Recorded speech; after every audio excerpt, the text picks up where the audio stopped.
High বন্ধুরা, সবাই কি করছো? আমার রান্না কমপ্লিট।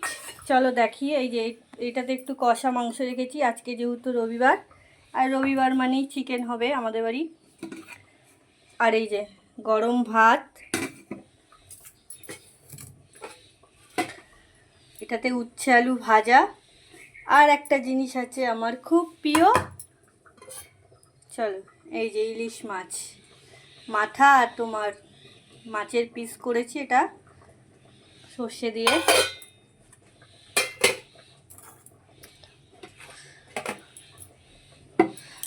আর এখানে তোমার চিকেন আছে।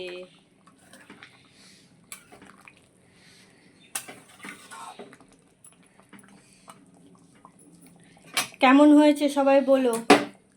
আর তোমাদের বাড়ি কি কি রান্না হলো সবাই কমেন্ট করে জানাবে। একটুখানি ফুটুক, হয়ে গেছে, প্রায় হয়ে গেছে, ফুটলেই নামিয়ে দেবো।